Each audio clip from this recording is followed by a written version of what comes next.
segue to something different. Sure. You were diagnosed with cancer recently, not too long ago. Yeah, it hasn't. So how did you insane. deal with this at first? I mean, well, I mean, it was quite a shock. mm-hmm. You know, I had been feeling a little run down. You know, maybe like I had a flu or something like that. And one day it was just too much. I was taking a nap every time I walked outside. Okay. So I went into the motion picture hospital, and the nurse practitioner there said, "You look pale." And she did a few checks on different things, checked my eyelid, checked my tonsils, typical things, you know, that indicate something is awry. Mm-hmm. And she said, "I'm going to do a blood test and have the doctor see you." Because they had said no doctors were available. Mm-hmm. I'd have to see the nurse practitioner that day, but she jumped the ante a little bit. And I did the blood thing, and a doctor came in 10, 15 minutes afterwards and said, "We have some serious stuff to talk about." I said, "Well, what did my blood test tell you?" He said, "You have acute myelogenous leukemia, and your hemoglobin is at 5. We usually transfuse when it's below 9. You can die at 5. Wow. You will die at 3. Oh. So if my hemoglobin had gone down to 3, I would have had a heart attack or a stroke in my sleep and just been gone." So it was pretty serious business. So I went right down to the emergency room. They gave me a transfusion, put me right in, and for the next 37 days I was in the hospital getting chemo. Oh, gosh. And then I had a little bit of a break, went to City of Hope. After that, they did a second in chemo called an induction chemo, which put me into remission. And then had another little bit of a break and got a transplant.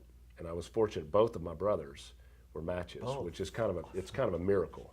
You know, usually you can have 4 or 5 siblings, right, and not one of them be a match. So they chose my younger brother, Randy. Okay. And I had my bone marrow transplant on October 2nd. So that's my new birthday. Okay. It's October 2nd. If any of you want to gifts definitely. Or whatever. You know, it's nice having 2 birthdays. Yeah, right. You know, and I kid with my brother, if he ever decides to become a serial killer, they may come after me, right, from his DNA. You know, so I want him to mind his P's and Q's. It's a good thing we got this on film. Yeah, exactly. I have to tell you a quick story. Okay, sure, yeah. Just before I was admitted to the hospital, just before I was diagnosed, I did an episode of Major Crimes. It was a guest starring role where I played a SWAT guy, okay, right? And true to form, you know, most of the time that you do these one-day guest stars, they need you to come in and do looping, right? So I get a call literally the day after I was admitted to the hospital. And the guy says, "Hey, this is so-and-so from Major Crimes. I'm wondering if you could come down and do a looping session for us." And I said, "No can do. I'm in the hospital and we'll be here for quite a while because I've been diagnosed, you know, with leukemia, and you know I'm getting chemotherapy. I can't just hop on down." Right. "Oh, that's too bad. How can we work this out? Do you have an iPhone?" I said, "Yeah, sure, I have an iPhone." So, "Well, we could do it on the iPhone. You can do your looping there in the hospital." I'm like, "Great, fantastic," right? So we set up the thing for the next day, and I go to the head nurse and I say, "Look, I got this strange request, and this is only going to happen in a hospital in Hollywood. I need to loop some dialogue from this thing that I did on Major Crimes. Can you accommodate me with that?" She said, "Well, what exactly do you have to do?" I said, "Well, I have to scream. Don't make me shoot. Come out of there right now." And she said, "Well, I don't. Let me check with the hires up, right?"